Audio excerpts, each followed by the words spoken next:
Hi friends, welcome to free jobs and career channel. Friends, ఈరోజు ఈ వీడియోలో నేను ఇంటిగ్రల్ కోచ్ ఫ్యాక్టరీ చెన్నై అంటే రైల్వే కోచ్ మ్యానుఫ్యాక్చరింగ్ కంపెనీ. దీంట్లో అప్రెంటిస్ పోస్టులు ఉన్నాయి. టోటల్ 220 పోస్టులు ఉన్నాయి. 220లో 100 వచ్చి బీటెక్ ఎవరు చేశారో ఎలక్ట్రికల్ అండ్ మెకానికల్ ఇంజనీరింగ్లో వాళ్ళ కోసం. నెక్స్ట్ 120 వచ్చి diploma in electrical and electronics and mechanical engineering ఎవరు చేశారో వాళ్ళ కోసం ఉందన్నమాట. దీని డీటెయిల్స్ మనం చూసుకోబోయే ముందు ప్లీజ్ మీరు నా ఛానల్ని సబ్స్క్రైబ్ చేయకపోతే ప్లీజ్ సబ్స్క్రైబ్ చేయండి అండ్ బెల్ బటన్ ప్రెస్ చేయడం మర్చిపోవద్దు. తద్వారా నేను అప్లోడ్ చేసే day to day job updates మీ వరకు ఈమెయిల్ ద్వారా చేరుతాయి. ఫ్రెండ్స్, దీంట్లో ఫస్ట్ మనం చూసుకుంటే 2 కేటగిరీస్ ఉన్నాయి. ఫస్ట్ గ్రాడ్యుయేట్ అప్రెంటిస్, దీంట్లో వచ్చి ఎలక్ట్రికల్ అండ్ ఎలక్ట్రానిక్స్ ఇంజనీరింగ్లో ఉన్నాయి. దాంట్లో 30 వేకెన్సీస్ ఉన్నాయి. తర్వాత మెకానికల్ ఇంజనీరింగ్కి 70 వేకెన్సీస్ ఉన్నాయి. Total 100 vacancies.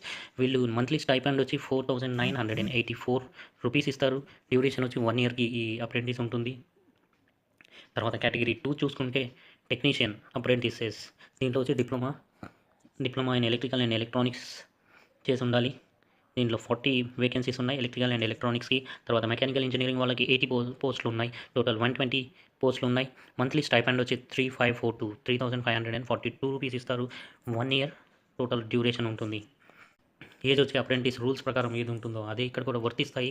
మీరు డిప్లొమా అనేది 2016, 17 అండ్ 18లో కంప్లీట్ చేసి డిప్లొమా లేదా బీటెక్ ఈ ఇయర్స్లో కంప్లీట్ చేసి ఉండాలి. కంప్లీట్ చేస్తేనే మీరు ఎలిజిబుల్ అన్నమాట. మీరు రీసెంట్లీ లాస్ట్ ఇయర్ కానీ లేదా ఇలాంటి ట్రైనింగ్ అనేది ఆల్రెడీ మీరు తీసుకుని ఉంటే, అప్రెంటిస్ కానీ చేసి ఉంటే 1 ఇయర్ కానీ 1 ఇయర్ లేదా దానికంటే ఎక్కువ చేసి ఉంటే మళ్ళీ మీరు అప్లై చేయలేరు. అలా కానీ అప్లై చేస్తే మీరు ఎలిజిబుల్ కాదు. మీ అప్లికేషన్ అనేది రిజెక్ట్ చేయబడుతుంది.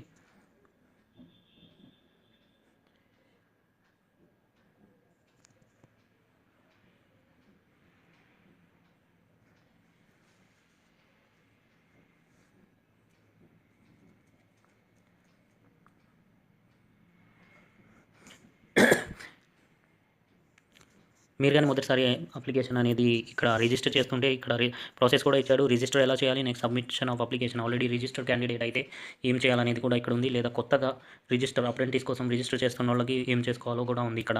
ఫస్ట్ రిజిస్టర్ చేసుకునే పని అయితే ఇక్కడ ఇచ్చాడు వెబ్సైట్ www.mhrDNATS.gov.in. ఇక్కడ దీంట్లో మీరు ఫస్ట్ ఎన్రోల్ అయిపోయి తర్వాత కింద ప్రాసెస్ ఇచ్చాడు ఎలా అప్లై చేయాలో. ఆ విధంగా మీరు అప్లై చేసుకోండి. తర్వాత ఇక్కడ ఇంపార్టెంట్ డేట్స్ కానీ చూసుకుంటే ఆన్లైన్ అప్లికేషన్ స్టార్టింగ్ డేట్ వచ్చి 21 జనవరి 2019 అంటే రేపు ఓపెన్ అయిపోతుంది వీళ్ళ యొక్క వెబ్సైట్లో. తర్వాత లాస్ట్ డేట్ వచ్చి ఎన్రోల్మెంట్ యొక్క లాస్ట్ డేట్ వచ్చి మీరు కొత్తగా అప్లై చేయడానికి వెళ్తుంటే ఫస్ట్ టైం అప్రెంటిస్ వాళ్ళు ఫస్ట్ ఎన్రోల్ చేసుకోవాలి. ఆ డేట్ వచ్చి లాస్ట్ డేట్ 4th ఫిబ్రవరి 2019 వరకు ఉంటుంది. ఎన్రోల్ అయిపోయిన తర్వాత మీరు మ్యాక్సిమం లాస్ట్ డేట్ వచ్చి 6th ఫిబ్రవరి 2019 వరకు మీరు అప్లై చేయవచ్చు. తర్వాత declaration of short listed list వచ్చి ఎవరైతే సెలెక్ట్ అయ్యారో వాళ్ళ షార్ట్ లిస్ట్ వచ్చి 13 ఫిబ్రవరి 2019కి వీళ్ళ యొక్క అఫిషియల్ వెబ్సైట్లో లేదా www.srp.com అనే వెబ్సైట్లో ఓపెన్ అయిపోతుంది. అక్కడి నుంచి మీరు ఓపెన్ చేసి చెక్ చేసుకొని చూసుకోవచ్చు. తర్వాత verification of certificates for short listed candidates ఎవరైతే ఉన్నారో వాళ్ళ వెరిఫికేషన్ అనేది 20th ఫిబ్రవరి 2019కి జరుగుతుంది. తర్వాత లిస్ట్ ఎవరైతే సెలెక్ట్ అయిపోయారో వాళ్ళు 28th ఫిబ్రవరి 2019కి వాళ్ళ లిస్ట్ అనేది పబ్లిష్ చేయబడుతుంది. www.boat-srp.com అనే వెబ్సైట్లో ఓపెన్ చేసి అక్కడ నుంచి మీరు చెక్ చేసుకోవచ్చు.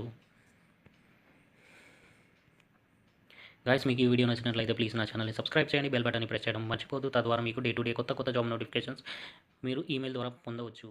Thank you so much for